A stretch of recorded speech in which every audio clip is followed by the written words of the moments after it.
Welcome, dear readers. You're listening to Time to Read, a Winnipeg Public Library podcast book club. We're recording today from the Carol Shields Auditorium at Millennium Library in Winnipeg, which is within Treaty 1 territory, the traditional lands of the Anishinaabe, Innu, and Dakota peoples, and in the national homeland of the Red River Métis. Our drinking water comes from Shoal Lake 40 First Nation in Treaty 3 territory.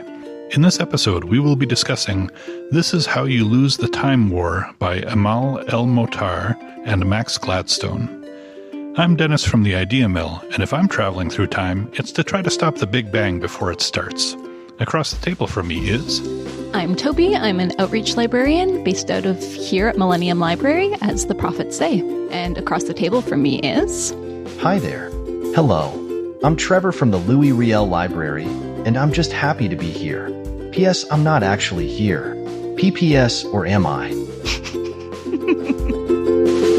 A good book can carry me away from an average and ordinary day, yeah. So keep it down, leave me alone, close the doors and turn off the phone, 'cause all I ever really need is a little more time to read. And you, dear readers, we wouldn't do this without you. We'd love to hear from you, but we're not that great at finding carefully hidden messages woven seamlessly into the environment. Maybe send us an email instead. You can find our email address and all our social media outlets by going to wpl-podcast.winnipeg.ca and scrolling to the bottom of the page. Hang around till the end of the episode to enjoy our favorite segment, Nerd Words for Word Nerds. Before we do let's do a quick check-in with the panel. I don't know if you saw the New York Times recently released their 100 best books of the 21st century. Did you see missed that? It was going around, very popular in the book talk circles. And you know what number 10 was on this list? Tell me it's Becky Chambers' book. No, it was Gilead. Oh. Yes, the book that all three of us hated was number 10 in the top 100 best books of the 21st century. Wow. Yeah. They did not consult our podcast episode on Gilead. No, clearly not. No. But some interesting stuff on there. I pulled out a couple more. Bel Canto, which we read, is number 98. And then, I, of course, love Ann Patchett. Trevor loves Colson Whitehead. The Underground Railroad was on there at number 7. And there are also, there's several books that we've read. One of my picks, 10th of December, is on the list at number 54. And it's one of 3 George Saunders books in the top 100. Wow. Yeah, so pretty interesting stuff. We can link it if you haven't seen it. But who was number 1? My Brilliant Friend by Elena Ferrante. Okay. I don't know it. I did not like that one either. New York Times needs to come and talk to you, Toby. Yeah, apparently they do. Yeah. Okay. Well, I don't have anything to check in. Trevor? No? Okay. So Toby's going to tell us about the author, after which Trevor will give us a summary of the book. Okay, so there are 2 authors here. I'm going to give a brief bio of each, and then I'm going to talk about them together, like how they came up with this book and the process for writing it. So I'm going to start with Amal El-Mohtar. She was born December 13th, 1984 in Ottawa. As a child, she spent 2 formative years in Lebanon, where she read The Hobbit, discovered Doctor Who via novelizations, read about Greek mythology, and wrote her first poem. She's written in many formats, including short stories, poems, essays, and reviews published in various magazines and anthologies. Her short story, Seasons of Glass and Iron, won the Hugo, Nebula, and Locus Awards and was a finalist for the World Fantasy, Sturgeon, Aurora, and Eugene Foster Awards. She also wrote The Honey Month, which is a collection of poetry and prose written to the taste of 28 different kinds of honey. She has been the New York Times Book Review's science fiction and fantasy columnist since February 2018. She's been a creative writing instructor at the University of Ottawa and Carleton University, where she is pursuing a PhD. And on to Max Gladstone. He was born in 1984 in Concord, Massachusetts, and grew up in Ohio and Tennessee. He was interested in writing from a young age, writing a 200,000-word novel while still in high school. He's a graduate of Yale, where he studied Chinese literature. He taught in rural China from 2006 to 2008. Before writing full-time, he was a researcher for the Berkman Center for Internet and Policy Law, a Swiss embassy tour guide, a go-between for a Chinese auto magazine, a translator, a philosophy TA, a tech industry analyst, and an editor. His debut novel, 3 Parts Dead, was published in 2012 and is part of the Craft sequence, which are novels that deal with colonialism, democracy, government, and corruption in a fantasy world of law and business. He has another novel, Last Exit, which was published in 2022. He's also worked on many interactive projects, including the XYZZY-nominated Choice of the Deathless and Deathless, the City's Thirst. He created the serial box series Bookburners and the interactive television series Wizard School Dropout. He is a martial artist, a fencer, and a fiddler. He has wrecked a bicycle in Angkor Wat, sung at Carnegie Hall, and been thrown from a horse in Mongolia. So now, together, El-Motar and Gladstone wrote This Is How You Lose the Time War, which was published in 2019 and won many awards, including the Hugo and Nebula. And these two authors met in 2014 at a science fiction convention. El-Motar was writing book reviews for NPR at the time, but I guess you're not allowed to write book reviews for friends. So when she met him, she said something like, "Hello, I think if the two of us sat down together for a while, we could maybe solve the world's problems, but I can't be friends with you because I want to review your books." So they kept running into each other at conferences. They became good friends. They actually communicated via handwritten letters. They admired each other's work and wanted to write something together. So they came up with this concept, which they took to a writer's retreat and wrote together in a gazebo. El-Motar wrote blue and Gladstone wrote red.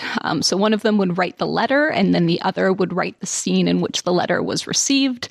And they wrote most of the book during this time, taking walks between chapters to talk about what would happen next. And they talk about all this process in an online magazine called Vector, which is the critical journal of the British Science Fiction Association. And I can link it in the show notes as well. That is fascinating. Yeah. Well, hopefully Trevor will be able to follow up with a great summary. Okay, time for the book summary. Let's delve deeper into the intricate tapestry of This Is How You Lose the Time War, a captivating novella that defies the constraints of time and genre. In a sprawling multiverse, two opposing factions, the Agency and Garden, battle for supremacy across the threads of time. The Agency, with its cold, technological prowess, seeks to impose order and dominion. Garden, on the other hand, reveres nature, weaving life into existence. Their conflict transcends mere physical combat. It's a war of ideologies, fought through agents who traverse millennia. Red, an agent of the Agency, and Blue, a Garden operative, are our protagonists. They communicate through messages hidden in the environment around them. Their exchanges are poetic, cryptic, and laden with longing. As they sabotage each other's missions, they discover a shared fascination with words, art, and the fragile beauty of existence. Their rivalry evolves into something unexpected, an intimate connection that transcends their allegiances. Time travel in this novella isn't about machines or flux capacitors. It's an art form, a delicate dance across causality. Red and Blue leapfrog through epochs, altering events, leaving coded messages in the movement of bees or the innards of a seal. Their interactions ripple through history. The novella celebrates the power of language, emphasizing that every word is a brushstroke on the canvas of time. As Red and Blue's correspondence deepens, their animosity transforms into affection. Their love blooms amidst paradoxes and impossibilities. Their communiques are poignant, ephemeral, and achingly beautiful.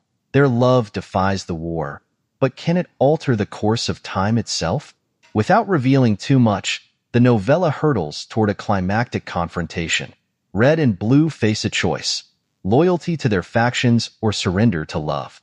The resolution is both heartbreaking and hopeful, leaving readers pondering the nature of sacrifice, the fragility of existence, and the eternal dance of time. In This Is How You Lose the Time War, El-Motar and Gladstone weave prose as intricate as the threads they manipulate.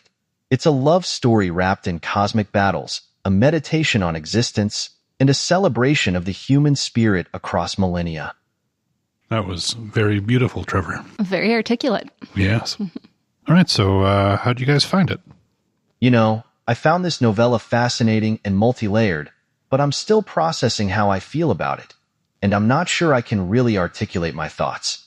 If it's okay with you too, I'm mostly just going to listen to your thoughts and not really talk a lot. Yeah, that's fine, Trevor. We'll just kind of ignore you for the discussion, but we'll get back to you later, okay? Yeah, what you said there about processing your thoughts, I feel similarly. This is a book that I'm not quite sure how I feel about it either. I went into this book thinking I would really like it. You know how sometimes you come to a book and either you've read good reviews or it's been recommended highly or it's by an author you really like and you're expecting to love it. That's what I was expecting about this book. And I knew what it was about, but what it's about is such a small part of its essence. And so it was very unexpected. It was unexpected. Okay. Yeah. I originally read this book a few years ago during the pandemic closures, I should say, we closed for a while. And then when we reopened, there were a limited number of branches. So I was assigned to Henderson Library. I enjoyed being at Henderson, especially because I was much closer to the bookshelves and could wander them more often. And I just happened across This Is How You Lose the Time War, and it's a great title. And the cover of the book is quite beautiful. So I thought, yeah, this looks good. And I grabbed it. So I didn't have any idea what to expect with this one when I started it. I read it. To my surprise, I missed a meeting, and you and Trevor added this book to our reading list. And I'm like, oh, okay, I've read that one before. Part of the reason I grabbed it was because I'm into sci-fi. I'm into time travel, paradox stuff. That type of thing checks boxes for me. But it is not actually sci-fi. This book is like science fiction takes some effort into making what happens in it potentially realistic, something that could happen, scientifically speaking. This book does not make any effort to do that. It is a fantasy. It is a mythic type of book. The characters in it are essentially gods, the powers they have and the things they can do. And this is much more an ancient myth or something like that than sci-fi. And the language in this book is so lyrical. It's extra. Sorry? Extra. It's very extra. Very extra. Yeah. It's, and so like I can only read this as a novella length poem, rather than a book. It's not really what I was expecting at all when I first read it. Taken on that level, I did enjoy the lyricism. I did enjoy some of the ideas that are put in the book. I like it. But it's also not the type of thing I would normally read. And this doesn't really want to make me read more like this, essentially. But it comes out of nowhere. It came out of nowhere to me when you come in unprepared for it. Yeah. So time travel doesn't make this book science fiction because the time travel is not explained in any way? Is that... Well, like nothing in this novel is explained in any sense. With the standard rules of time travel as we know them from, well, okay, so in physics, time travel may not be possible, like traveling back in time, uncertain. But if it is, there would be a bunch of rules around it with physics as we understand them. And this book makes no attempt to make any of that make any sense. As opposed to something like, there was a movie called Primer, which was a low-budget kind of indie film, very complicated storyline. It is probably the most realistic depiction of what time travel might be like if it were possible. And it's also really hard to follow. Like I've seen diagrams of people trying to explain the plot line of Primer, and it's really mishmashed. And even if you go to something less rigid, like, say, Time Cop, the Van Damme movie from the early 90s, it still had some rules and things and tried to explain how time travel happened. This one, the characters just flip off to another strand in time, go up thread, go down thread.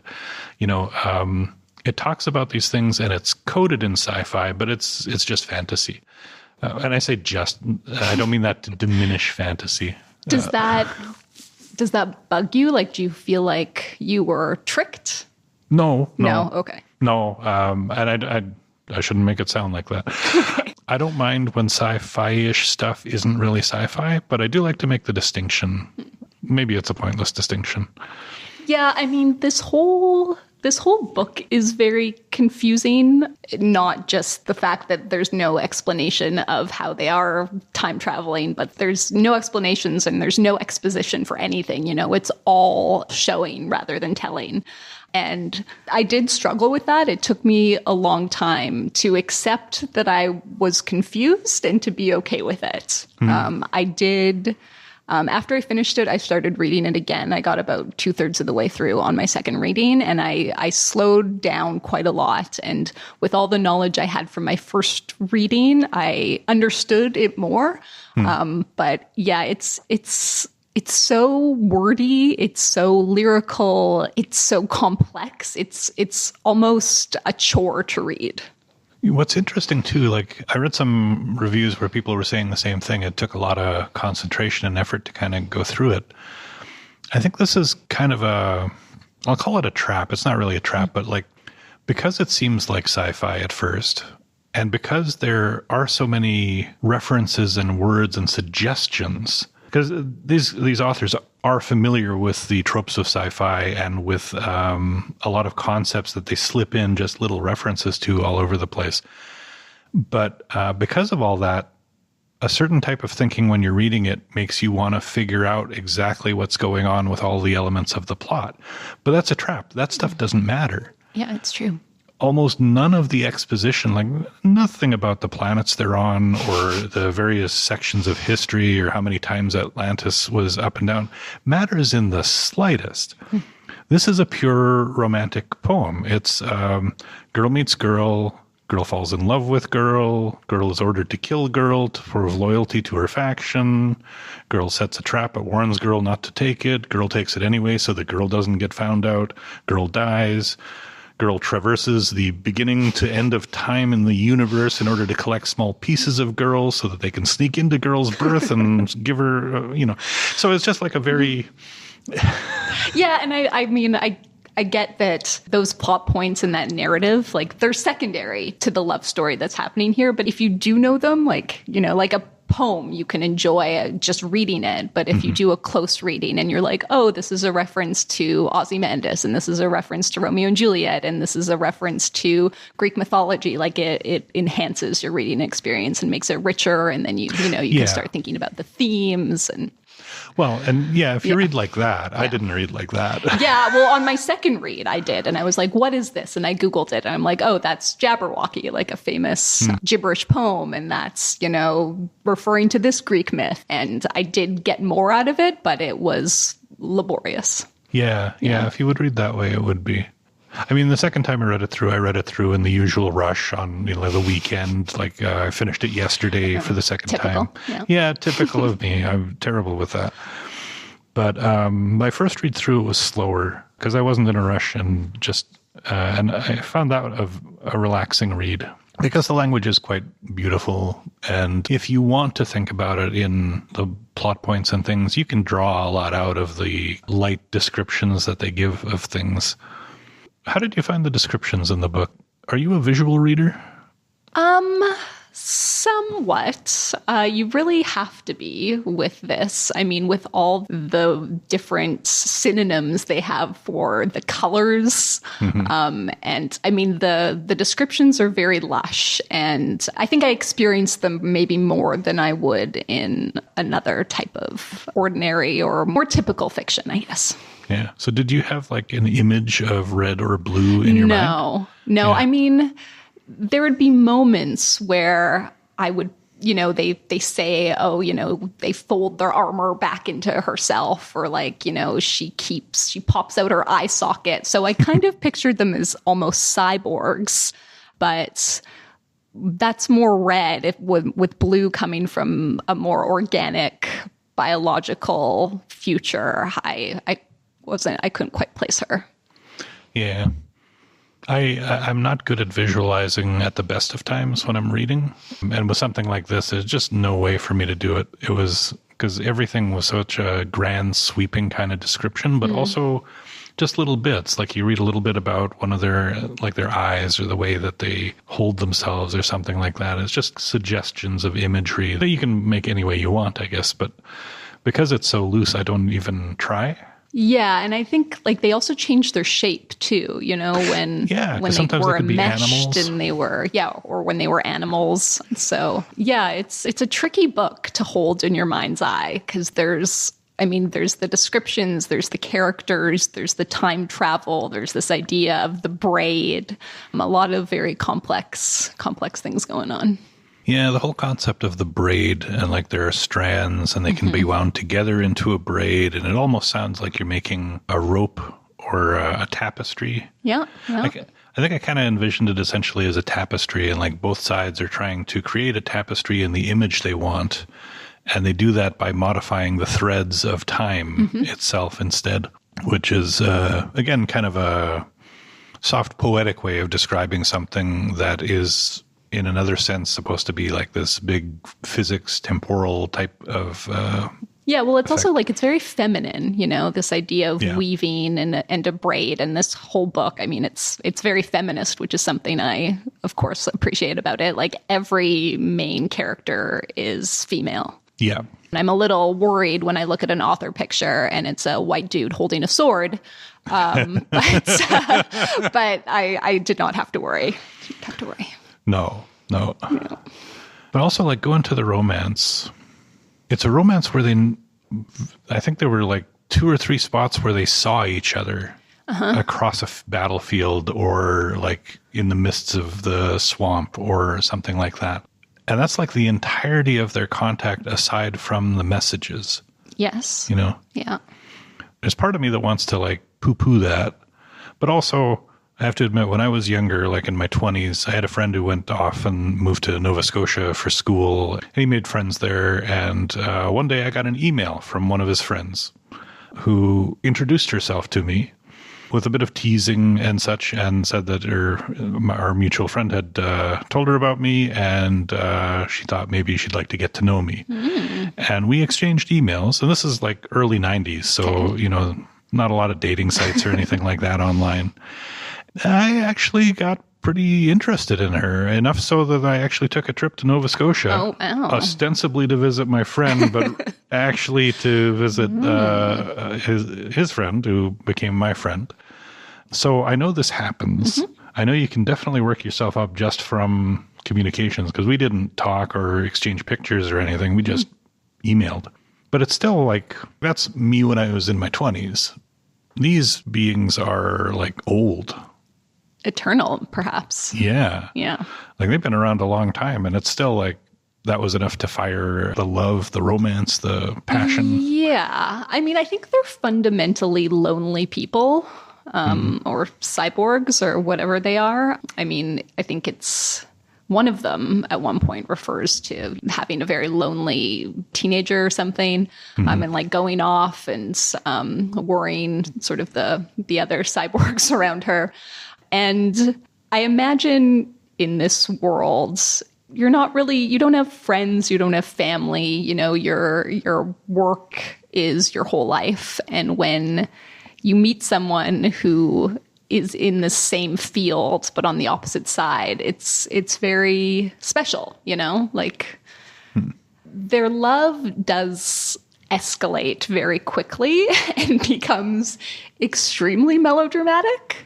Yeah. But like they're teenagers. Yeah. Like that. I love you. I love you. I love you. And it gets pretty cheesy, but I buy that they would fall for each other. Yeah. Yeah. That was the most tenuous part of the book for me. Just, I don't know. There's a switch somewhere where it goes from kind of teasing, daring to affection. And it's a little hard to identify exactly where that moment is. But then once it hits, it suddenly starts getting very sappy. Very sappy. Yes. It's like, I think you may be trying to betray me and maybe I'll fall for it. But, oh, well, I will give myself to love. Yes. Pretty over the top. I do wonder if they're also prepared to die in their line of work. And this is them making that sacrifice in a different way, I guess, than they had imagined. But it does seem like that. I think one of them might have been mentioned at one point that, they didn't expect to survive the war. Right. Yeah. But then I guess when we see sort of there's the twist, Like, can these characters even die?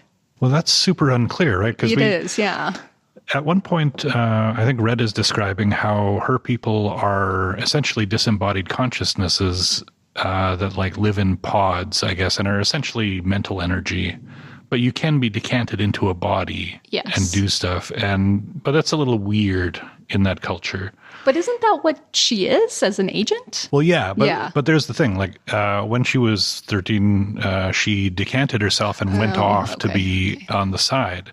And that's part of why the rest of the group was concerned, because why are you going off? Are you okay? Do you want to talk? Do you want to, And she's like, I just want to be alone for a while. And that was also where Commandant found her and was like, yeah, I can give you stuff that's different. Mm-hmm. You're different. I'll do stuff that's different with you. And it sounded like on Blue's side, it was a similar type of thing. It's like Blue was a little different and from the rest of her, like the ordinary citizens of the garden. So that's why Blue was selected to be an agent. So the agents are the outsiders, the weirdos, the people who are different enough to do what it takes in war, I guess. In that case, kind of similar to the warrior people in the culture novels too, because they're also the outsider. Having referred to Ian Banks's culture novels in a previous episode. I was trying to imagine briefly what it might be like to be a citizen in the agency or the garden, but it doesn't give you a lot of information about them.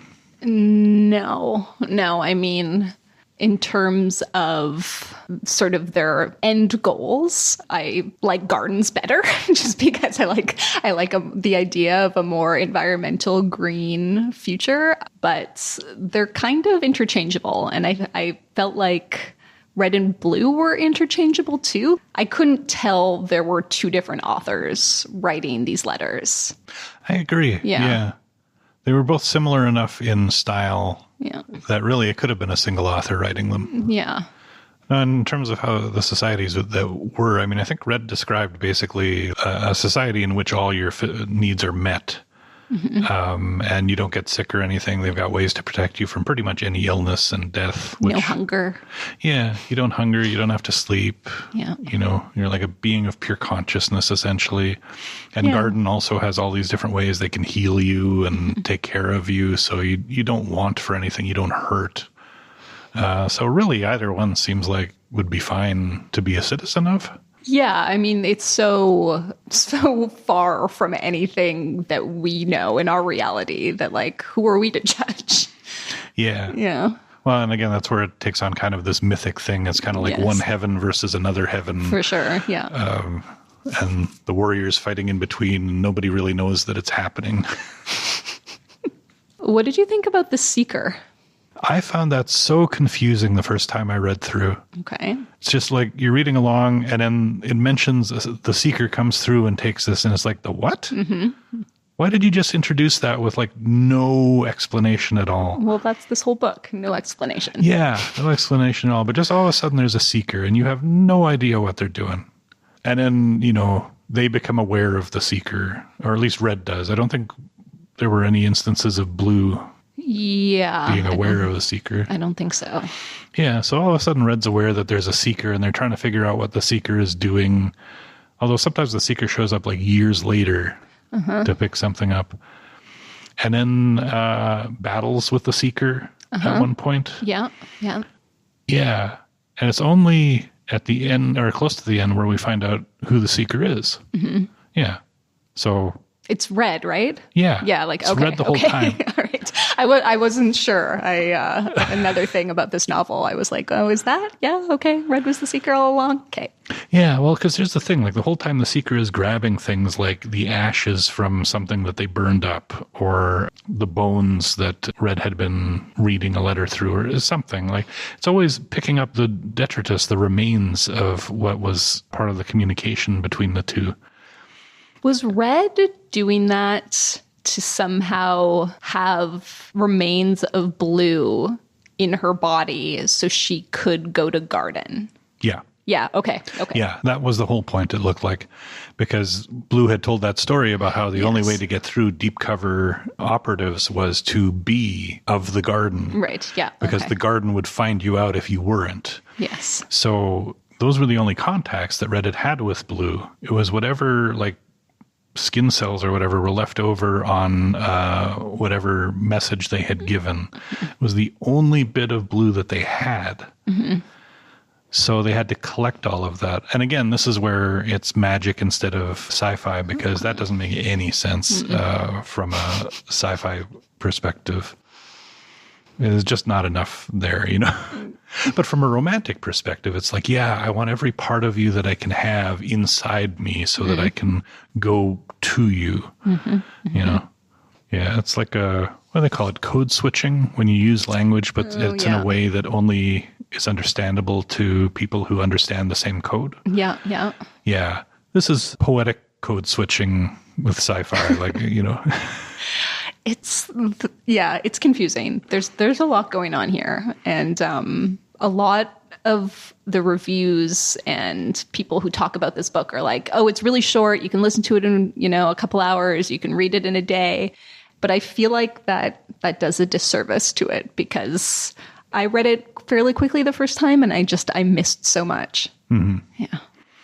It's easy to, well, because they packed it pretty densely with all the visual illusions and references. There were a lot of references. A lot of references. I know I missed a bunch of them. Yeah. There were many that I caught, but like, you know, it's also like, how much do you want to dive into that? But yeah, I agree with you. It's a novella best enjoyed by spreading it out. I think some comments I read, like people were like, yeah, you just read like one section at a time, spread it out, enjoy it. That's probably the easiest way to really enjoy it. Did you find it funny? Were there any jokes in there that you particularly enjoyed? Not really. No. Did you find any humor? I found a little bit of humor. You know, there's a moment when Red is addressing a letter to Blue and says, "Dear Blue Dabadi," you know, or you know, Ontario sucks, as the prophets say, which I got a chuckle out of. Again, it's like, it's subtle. It's other things that I just notice more in my second reading. Like there's a letter where one of the characters says, "I'll see you in London next." And then in the next chapter, they're in a place called London next, you know, and that's the joke. Yeah. I did like the prophets joke. Yes. You know? Yeah. And that repeats a few times. Yeah. Yeah. That was the only thing that really struck me as a joke specifically. But. Oh, there was another one that I noted. At one point, one of them is talking about Atlantis, and, you know, this was an Atlantis that didn't have crystals, flying cars, perfect governments, or telepathy. And then, those last two don't exist. So, you know, another perfect governments and telepathy. Yeah. You have to read it more carefully. Yeah. Yeah. You know, on that front, there could be a lot of dry humor in there that I just skipped over. Oh, yeah. And like, these authors are really immersed in this sci-fi world, which is not something I know much about. And I bet there's so many references and jokes to things that are just, I would never get. I don't recall if they ever kind of addressed the base issue of causality and messing with time that undoes a lot of sci-fi. I think that's maybe why they avoided really talking about the mechanisms of time travel. Yeah, once you get into that, I mean, that becomes its own thing. Yeah, like basically all the talk about strands implies that this is a multiverse and that the strands are peeling off based on changes at different decision points. And so essentially when you change something in time, you may be creating two strands or essentially two universes at that point. But it never really talks about how you reunite them, or if you reunite them, and if you don't, what's the point of even fighting a time war if you're all in separate multiverses anyway? Like, I guess there is an end goal, but yeah, you're right. Like, you know, they talk about like the different strands, and maybe you knew a different Genghis Khan than I knew, and so could there be two different strands, one in which Garden is ruler and one in which Agency is? And from the multiverse point of view, or that view of time travel where changing something splits it into two separate universes, then that would be what it is. There'd be a whole number where Garden or Agency had reached ascendancy, but then why fight? Yeah, very good point. Good point. But again, that's when you try to understand the underlying story as something you need to understand. Whereas, again, when you think of it more as an epic poem or myth, then that doesn't matter. Yeah, you have to be okay with being confused, you know? Yeah. And that was hard for me for quite a while. No, on my first read through, the Seeker thing really bugged me. Did you get this, like, that the Seeker was Red in your first reading? When we got to that point where Red was trying to collect the stuff, then then it made sense to me. Before that, I didn't know, because I couldn't understand why they were collecting the things they were collecting. But after that point, it made sense. Yeah. But again, there's one of those time travel causality things. You're not supposed to meet yourself at different points in time, because it can cause a paradox. But of course, the whole book is a paradox, because the only reason, like Blue's story about how they had been sick as a child, is because Red came and inoculated them against this future illness that they would one day get. It's very pro-vaccine, this book. Well, true. And the only reason that Red survived is because Blue had already met them and fallen in love and decided not to let them die. So, again, an impossible story. Yeah. But I guess, like, it doesn't matter in the end, you know? It's a love story. It's just love is so powerful that it can change a universe, multiverse, all-time war, that it's powerful enough to overcome that. Yes, exactly. So what did you think of the ending? I know I just said, you know, you have to accept being confused. But I was confused. I was extremely confused. There were just like letters within letters within letters. Oh, like with the poison? Yes. Yeah. Are you referring more to like the ending? Well, I was, but we can go into the poison and the layers of letters. Yeah, the whole layers of letters, and realizing that, Red did inoculate Blue against this poison. I wish I'd gotten to that part in my reread, because I really could have used to go over that again. I did like the open end of it, though. I appreciate that there wasn't a definitive winner or loser. I do find the title misleading, because how do you lose at the Time War? Did someone lose the Time War? This is not an instructional book on how to lose the Time War. No. Yeah, so I thought the ending might tie that together, but it did not. I don't know if it's a reference to the way they kept talking about how this is how we'll win. You know, because they were both like taunting each other at different points. It's like, you know, you guys do this and we do this, and that's why we'll win.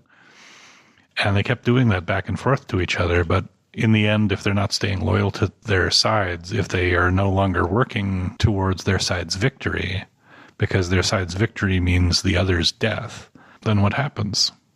You're not trying to win anymore. And because the end is open-ended, all we know is that they are reunited. Blue did survive. And they are now together, but they are still in a precarious position. It's like, now what will they do? They'll just go back to the beginning. Well, will they? Will they find an isolated? Will they find an isolated spot in time in the universe somewhere? But then will Agency and Garden go after them? I mean, it seems like you can't escape Agency and Garden. No, I mean, they can read your thoughts. They know where you are at all times. Yeah. They tracked their paths through time and knew that they had been close to each other. So even though they'd been super, super, super careful about their secret messages, they were still exposed. Yeah. It could end up just being a tragic Romeo and Juliet. You know, one dies and the other dies. They both die. I mean, there are references to one of them saying, you know, they like to see which Romeo and Juliet strand they're in, whether it's the happy one or the sad one. And maybe this is the sad one. Or the happy one. Who knows? Yeah. Well, but then in this version, Juliet died, but then didn't die. Yes, and Romeo did not kill herself. Nope. In order to be with dead Juliet. So, yeah, hard to say. Yeah. But yeah, I think like it would have been hard to actually wrap this up into a... Yeah, neither of them could have won or lost. Yeah. And it's not even the point. The point is just they loved each other so much that they sacrificed literally everything they could sacrifice and did things that were literally impossible for anyone to do in order to give a small chance for it to continue. And it did. And at that point, it's like, well, everything's on borrowed time anyway, right? Yeah, I mean, I think they'll just keep doing what they're doing, you know? They'll keep sending their letters and fighting the time war and... Oh, no, they can't do that. No? Well, no. Blue died. Garden Yeah. knows that happened, except then they didn't. And now they're trying to bust Red out of the jail they're in. The agency knows that yes. things have gone wrong because they've Yeah. already captured Red. So they're not going to continue. Well, they'll get It's out all and they'll new. go back in time and they'll fix the whole thing. Maybe they'll see if they can wipe out both agency and Garden. There you go. Exactly. Yeah. They'll start their own purple world. One of the reviews I read said that the pose gets a little purple, but I guess that's appropriate for red and blue. Yeah, exactly. I don't know how much of the natural world is purple, though. So, And some berries. grapes. Yeah. And the reason that purple was the color of royalty for so long was that it was the hardest dye to get. Most expensive. Yeah, exactly. Yeah. If you had purple, then you could pay for some rare dye. So yeah, there's not that much purple compared to other colors. Well, there you go. Now, of course, we've got like purple Kool-Aid and it's like, Maybe there's a sequel in the works with all sorts of lilac and violet references. I wonder if they would make a sequel of this one. I somehow don't think so. Yeah, this was very popular. It really had a niche, and I don't think they could ever live up to the success of this one. No. Also, I don't think it would make a lot of sense. Yeah. I don't think there's much more you can say about love on such a grand lyrical scale beyond what they already did. Yeah, unless maybe it was a prequel and just talked about the characters. It was more of a character story. Yeah. Or if they did something where they actually dove into the agency in the garden and kind of tried to describe the universe, but it would be a very different story. Yes. Yeah. Yes. Do we have more we want to say about this one, or? I feel like we covered a lot. Yeah. Would you recommend it? I don't know. Yeah. Yeah. Like I was saying at the beginning, I'm still thinking about it. I'm not sure if I loved it. I'm not sure if I hated it. Yeah. I'm confused. Yeah, I'm not sure if I would say if you want a short read and you like romantic things and like lyrical language. I mean, we talked some about the language. It is very lovely. There's lots and lots of different words, and they're put together in lots of interesting combinations, and they flow really well. Like they're skilled writers. If you like that, and I don't think I've read anything as lyrical that wasn't music, or It is very unique. I will give it that. Yeah. Yeah. Okay. Yeah. So we say I think maybe I we liked recommend it. it. Yeah. I didn't hate it. Well, no, I didn't hate it. I didn't hate it. That's the only definitive thing I can say about it. I think on the Toby scale, though, that's actually pretty high. Like, yeah. Oh, well, we'll see how many things it gets on your Instagram. Yes, stay afterwards. tuned. Yes. Okay. So, with all of that said, we should move on to our next segment. Can you tell me a book I would also like? Hey, Trevor, have you got a book recommendation? If you enjoyed This Is How You Lose the Time War by Amal Elmoter and Max Gladstone, you might like Our Wives Under the Sea by Julia Armfield, a haunting tale of love and loss with a deep-sea twist. These books share similar themes of unique storytelling, deep emotional connections, and imaginative worlds. Our Wives Under the Sea by Julia Armfield is a beautifully haunting novel that blends elements of romance, horror, and psychological drama. Miri thinks she has got her wife back when Leah finally returns after a deep-sea mission that ended in catastrophe. It soon becomes clear, though, that Leah is not the same. Whatever happened in that vessel, whatever it was they were supposed to be studying before they were stranded on the ocean floor, Leah has brought part of it back with her, onto dry land and into their home. Like Time War, this story explores the profound emotional connection between Miri and Leah, delving into themes of love, loss, and grief. The alternating narratives between Miri's perspective and Leah's experiences create a rich, layered storytelling experience. Armfield's writing is evocative and atmospheric, capturing the claustrophobic and unsettling nature of Leah's changes and Miri's struggle to understand and cope with them. The novel delves into the unknown depths of the ocean and the human psyche, making it a compelling read for those who enjoy stories that challenge the boundaries of reality and explore the supernatural. The focus on the characters' internal struggles and their relationship makes the story deeply personal and relatable, even as it ventures into the realms of horror and the surreal. If you appreciate stories that combine emotional intensity with a touch of the uncanny, Our Wives Under the Sea might be a perfect fit for you. Yeah, that one sounds interesting. So my book is Recursion by Blake Crouch. So coincidentally, I read this book a couple weeks before reading Time War. And this is another science fiction book that deals with time travel, but it's much more accessible. So there's two narratives in this book. In one, there's this brilliant scientist who's trying to find a way to map memories in the brain in order to help her mother who has Alzheimer's. And then, this super rich businessman becomes interested in her research and starts to fund her. And the two essentially create a device that allows someone to go back into their memory so they can actually time travel into the past. And then there's another narrative about where there's a police officer whose teenage daughter was killed in a hit and run, and it led to the end of his marriage, and he's all around a bit of a sad sack. And the police officer starts to investigate something called false memory syndrome, which is this new condition that lots of people are suddenly coming down with, where an individual has vivid memories of a past version of their life that didn't actually happen. And in his investigations, he gets kidnapped and taken to this place where he is sent against his will back to the night his daughter dies, and he's able to stop it from happening. And then he gets to relive his life from that point on. And I'll leave it there. But the two storylines, they do converge. And there's a lot of time travel and foiling evil plans and lots of action. It's a real page turner.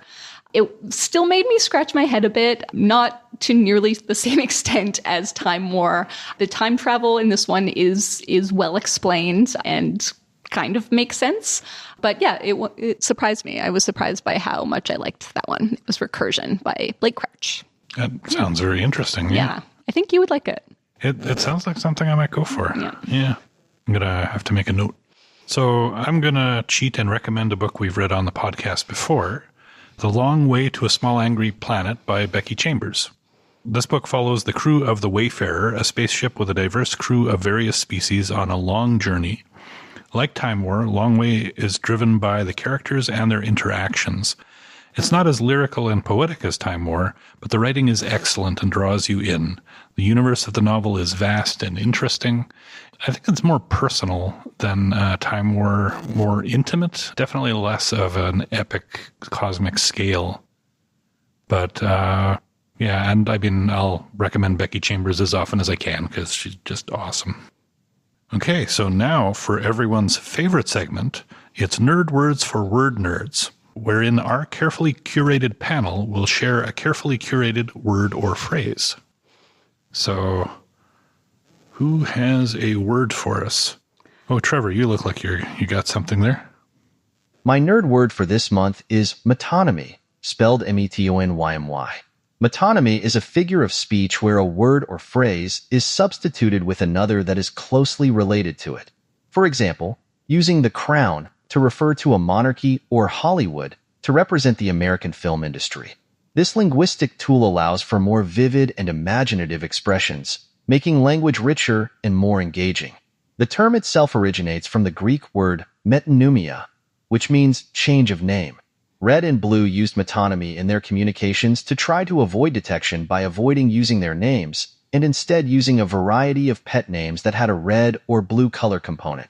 This use of metonymy helps to strengthen the bond between individuals by making their interactions more personal and unique. Metonymy in general enhances the emotional and cultural resonance of language. When we hear Wall Street, we don't just think of a physical location in New York City. We think of the entire financial industry and its influence. This ability to evoke broader concepts and emotions through specific terms makes metonymy a powerful tool in rhetoric and storytelling. It helps create connections and associations that can make messages more impactful and memorable. Metonymy. That's a good word. Yeah, that is a good word. Thanks, Trevor. So my word comes directly from this book, and it's a phrase that appears. It's the phrase apophenic as a haruspex. Ooh, okay. Yeah. So this appears in a letter from Red about halfway through the book. And I think this bit of text is a really good encapsulation of the style of this book, the wordiness, the inscrutability. So I had to look up these words. So apophenia is the tendency to perceive meaningful connections between unrelated things. So it was coined by psychiatrists in the 50s in a publication about the beginning stages of schizophrenia. So while apophenia can be a commonplace effect of brain function, when it's taken to the extreme, it can be a symptom of psychiatric dysfunction where someone might see hostile patterns in ordinary actions, people who are very paranoid. And so that's where apophenic comes from. And then haruspex was a person in ancient Rome who told the future by looking at the entrails of sacrificed animals. So it's kind of like tyromancy, but rather than cheese, it's guts. So Trevor, do not send me pics of animal entrails. So with apophenic as a haruspex, here Red is making fun of ancient religion. She's implying, the practice is silly and futile, though earlier Red did hide a message in animal entrails. So take that as you will. Very appropriate. Yep. So my word also comes from the novella. In one of their hidden messages, Blue says to Red that many secrets are wrapped in the banner of sincerity, and then says that sincerity is a word commonly invented in the 16th centuries. So that caught my attention, so that's my nerd word. Merriam-Webster defines sincerity as the quality or state of being sincere, which they define as honest or pure or true. And the first known use in our time strand was 1533, so right on for the 16th centuries. Sincerity was also one of the kind of questions that arose between Red and Blue, especially at the beginning. They were questioning, like, is this real? Am I falling for a trick? Are you just tricking me? And so the question of how sincere the other was a major question that I guess they only really answered right at the end. Anytime before, it could have been a long con by either of them. So, yeah, sincerity. And unfortunately, that's all the time we have for this month. Thank you so much for joining us, dear readers. For our next episode, we're going to read and discuss The Best Laid Plans by Terry Follis. Here's the setup. A burnt-out political aide quits just before an election, but is forced to run a hopeless campaign on the way out. He makes a deal with a crusty old Scot, Angus McClintock, an engineering professor who will do anything to avoid teaching English to engineers, to let his name stand in the election. No need to campaign, certain to lose, and so on. Then a great scandal blows away his opponent, and to their horror, Angus is elected. He decides to see what good an honest MP who doesn't care about being re-elected can do in Parliament. The results are hilarious, and with chess, a hovercraft, and the love of a good woman thrown in, this very funny book has something for everyone. Have comments or book suggestions for us? Send us an email. You can find all our contact info at the bottom of the page at wpl-podcast.winnipeg.ca. You can also find all our past episodes there too. If you haven't already, subscribe to Time to Read on your favorite podcasting service and maybe leave us a review. Tell your book-loving friends about us too. And until next time, make sure you find Time to Read.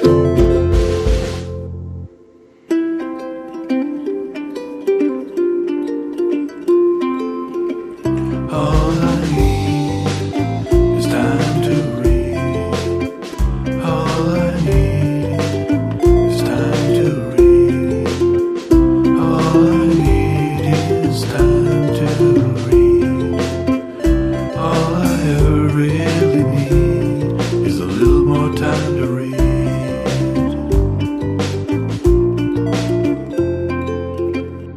Do you guys ever worry that technology will end up replacing us? How do you mean? Well, like how would it be if they just used ChatGPT and text-to-speech software to make the podcast? You might not even be able to tell it wasn't us. It may happen someday, but I feel like people would notice that it wasn't us. Don't worry too much about it, Trevor. Yeah, I'm sure it'll be a while before they start doing that.